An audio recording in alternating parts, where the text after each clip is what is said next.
Hello, and welcome to the month of February. It is truly amazing how fast the school year seems to be moving. We have certainly enjoyed a very reasonable winter weather season so far. Let's hope it continues. This past month, the Board of Education approved the calendar for the 2017-18 school year. In an effort to help the community understand what is involved in creating the calendar, we had a number of public conversations and solicited input from all constituents. Through that process, I believe that many now fully understand the constraints we are under when creating a school year calendar. We also determined much of what the community values, such as religious holidays and days of honor like Martin Luther King Jr.'s birthday, Columbus Day, and Veterans Day. We also discussed the importance of professional development for teachers, as well as the 185 days of instruction that determine the foundation in which our calendar is built. For 2017-18, teachers will report on Wednesday, August 30th and Thursday, August 31st, and students will begin classes on Tuesday, September 5th, immediately following Labor Day.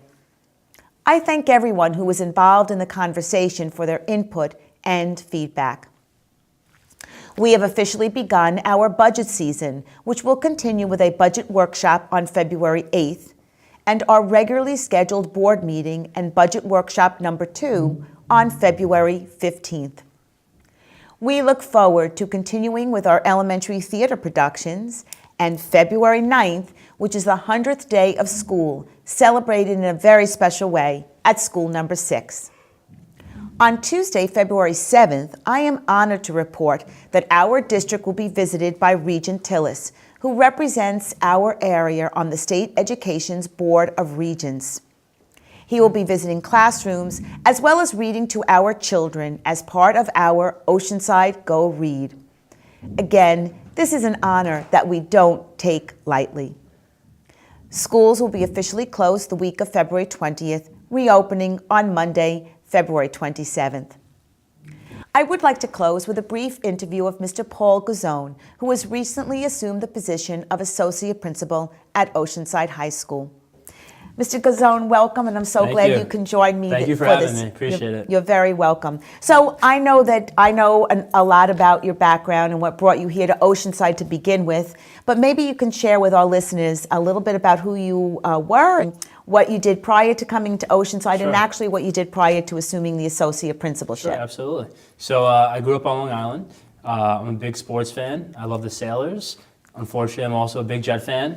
I also love technology. That's a big passion of mine. And a little known fact about me, I actually played the violin all the way through high school, so I have a little bit of a musical side. I think we've got to get you on stage, play that violin. Maybe, we'll see. So what position did you hold prior to coming to Oceanside? Sure. Prior to coming to Oceanside, I was a special education teacher at Great Neck South High School for 4 years. Actually, prior to that, I was a graduate assistant at the University of Albany, and I worked for the Academic Support Center there. So there I worked with students to help with their academic programming and stuff of that nature. So you came to Oceanside in what role? I was fortunate to assume the role of coordinator of secondary special education here at Oceanside 2.5 years ago. It was a great experience. I have a huge passion for working with differently able students, and it's something that I really like to do a lot.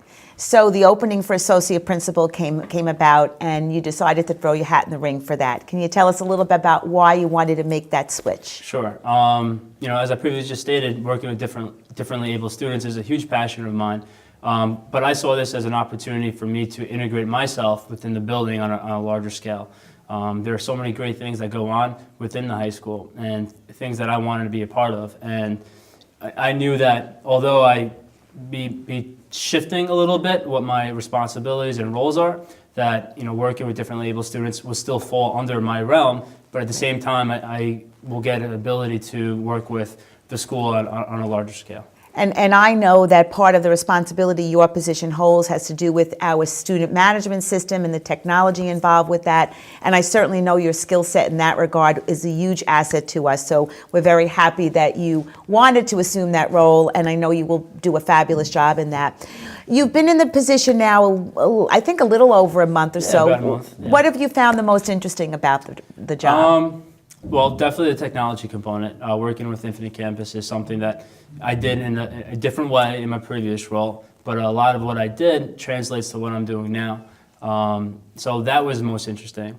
I would say one of the biggest challenges, though, I've faced was something that I really like to do, which is I like to know every student. And in my old role, I knew every single kid, first and last name, and I knew almost a little bit about every single one. So my biggest challenge moving forward is trying to learn all 1,850 kids' names. So that might take me a little bit, and by that time, I'm going to have to learn another 400 plus in the next year. But. Well, that was going to be my last question, what you see as your biggest challenge, and I can tell you I share that.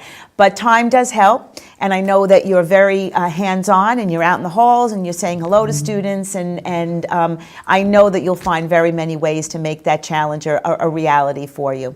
So again, thrilled to have you on board. I know that everybody shares that, and we look forward to many years to come. Me too. So thank you, Mr. Guzzone. Thank you. I thank all of you, and I wish everyone a great, great month.